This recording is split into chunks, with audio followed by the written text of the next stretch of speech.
everyone, this is Utashi Changa coming up with very special guest Miss Diksha Dwivedi, daughter of Major C.B. Dwivedi, Sena Medal, the girl with strong determination, zeal and all-time favorite writer, letters from Kargil, founder of akkarbakkar.com and yes, Yoso Media. So welcome Diksha, it's great to have you in Veerbhoomi. So tell me Diksha, coming from an army background and being called as an army brat, what responsibilities you have towards the society? I think not every army brat has any responsibilities towards the society, but the way they are brought up, the kind of environment they grow up in, it's just something that kind of is inbuilt, that you feel more for the country. Small things maybe affect you a bit more than someone who's not grown up in an army background. I have felt responsible more importantly because my father lost his life for the country.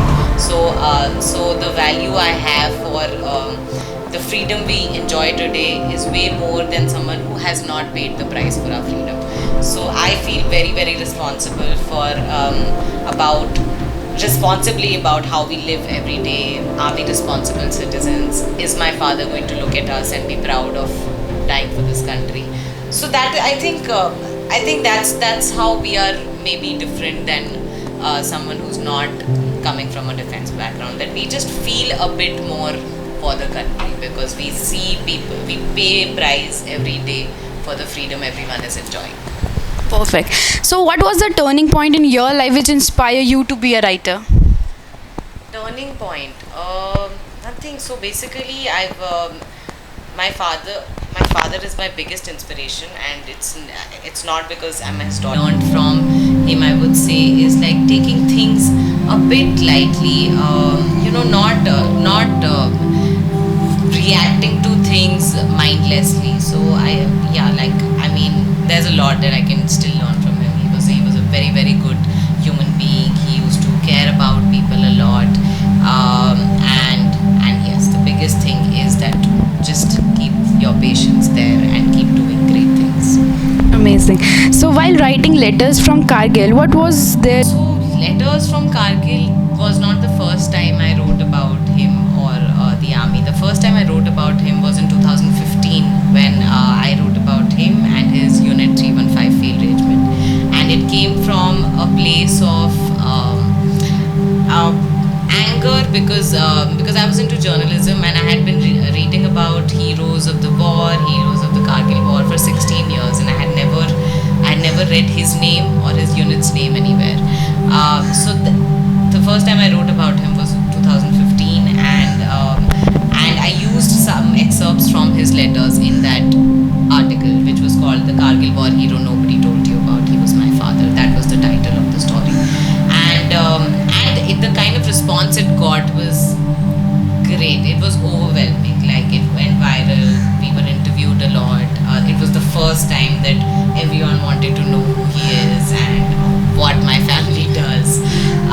So it gave me an idea that if you write a story from your heart, it definitely reaches people, and that's how I got that is the story that led me to my book, because after that Priya Ramani, who's a very popular journalist, had joined Juggernaut, which is my publisher, and she kind of came up with this idea that your father used to write letters, you have added them in your story, maybe we could do that with lots of other letters. So yeah, that was the thought. The thought is that giving you the story of the Kargil war in the most personal way, and the most personal way is through the people who fought the war.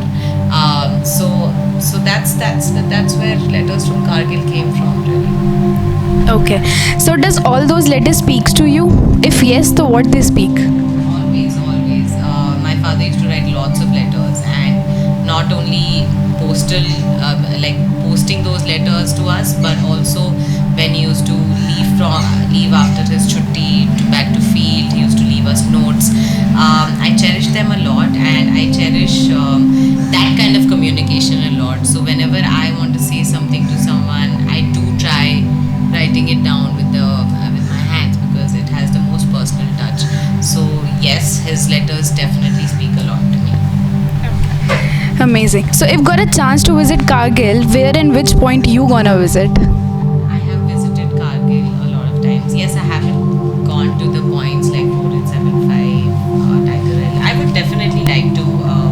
and every time we go there, we always go to the point where my father lost his life, which was in Pandras, and we stand there for a while. So that is definitely somewhere I can keep going to, and because it's where he breathed his last, right? And so that's where I like to stand. Jabki I know there are lots of turning points from the war that were way more important for the victory, but for me, Pandras would be where I would like to keep visiting. Okay. Which regiment you would like to join?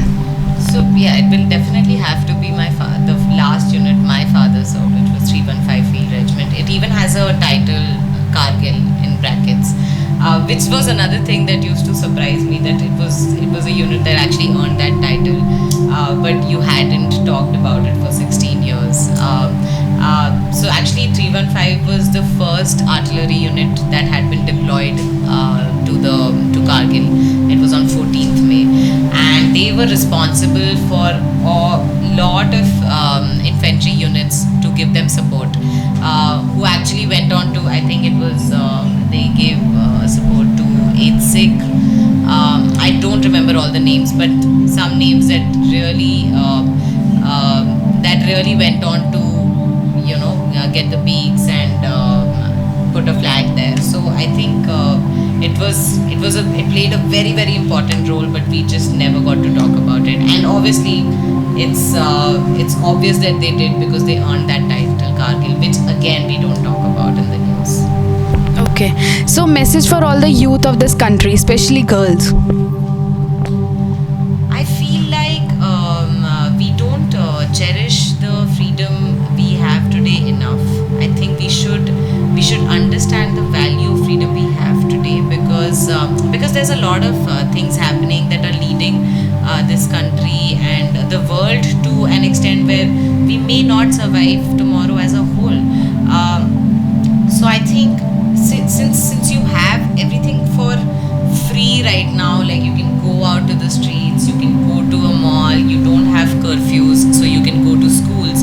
I mean, there are still countries and states where you don't get to go to school every day. I feel like we really should value what we have today, because we may not have it to this extent tomorrow. So use it, dream big, do something about it to delay the issues for tomorrow. So I think we should just use this freedom fully to go after our talents and go after our passion, and use them fully to do something bigger. Because if you don't do it today, it will not happen ever. Because ours is the last generation that can do something about global warming, that can do something about this country. And if that's delayed, then everything just goes for a toss. So really value the freedom you have today. That's very, very important. Amazing. So tell me, scrapping of Article 370 and 335A, what will be boon or bane for the nation and countrymen? I mean, I see a lot of good things coming out of it, but I also question the approach that has been taken, the morals and ethics of it. I think you could execute it better, because leaders should set examples, and if I can't, if I expect you to respect me, then it should be vice versa. So I think the first thing is that you should respect your countrymen, and then based on that take decisions that work for them rather than put them in a spot.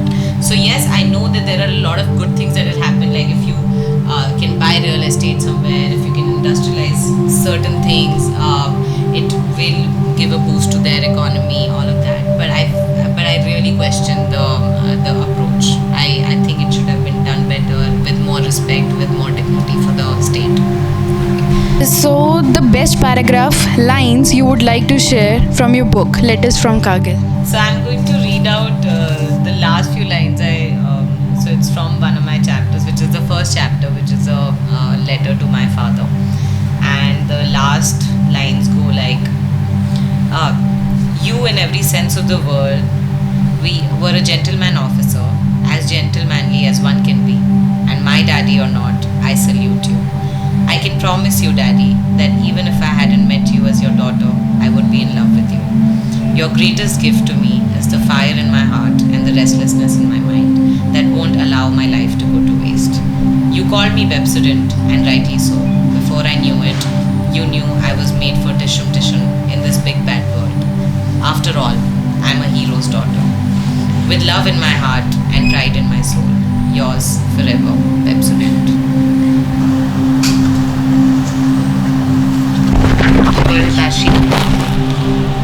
If you're watching this right now, I would request you to read Letters from Kargil. It is my first book. It is a narrative of the Kargil War through journal entries and letters of the soldiers. And if you like it, please review it. Leave your comments. And watch this video. Subscribe to the channel also.